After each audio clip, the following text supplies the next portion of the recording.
Hello friends, Venkateswara స్వామి వారి మెట్ల మార్గం యొక్క రహస్యం గురించి మీకు తెలుసా? ప్రతి మెట్టు మీద ఇరువైపులా ఇద్దరు వైష్ణవ దూతలు ఉంటారు.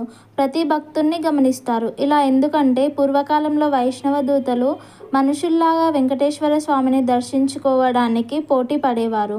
అయితే ఆ దూతలతో మనుషులు పోటీ పడలేక చాలామంది వెంకటేశ్వర స్వామిని దర్శించుకోలేకపోయారు. అప్పుడు వెంకటేశ్వర స్వామి వైష్ణవ దూతలకి ఒక షరతు విధించారు. మెట్ల మార్గంలో నన్ను దర్శించుకోవడానికి వచ్చిన భక్తుల్లో ఎవరైతే నా నామాన్ని మనస్ఫూర్తిగా స్మరిస్తారో ఆ భక్తుని ద్వారా మాత్రమే వైష్ణవ దూతలు నన్ను దర్శించుకోవాలి అని షరతు విధిస్తారు. ఈ కారణంగా వైష్ణవ దూతలు మెట్లకు ఇరువైపులా నిలబడి మనస్ఫూర్తిగా స్వామివారి నామాన్ని జపించే భక్తుని కోసం వేచి చూస్తూ ఉంటారు. ఏ భక్తుడైతే స్వామివారి నామాన్ని మనస్ఫూర్తిగా జపిస్తూ కొండ ఎక్కుతారో అతని చుట్టూ వందలాది మంది వైష్ణవ దూతలు గుమిగూడి ఆ భక్తుణ్ణి జాగ్రత్తగా కాపాడు స్వామివారి దర్శనం అయ్యే వరకు తనతోటే ఉంటారు.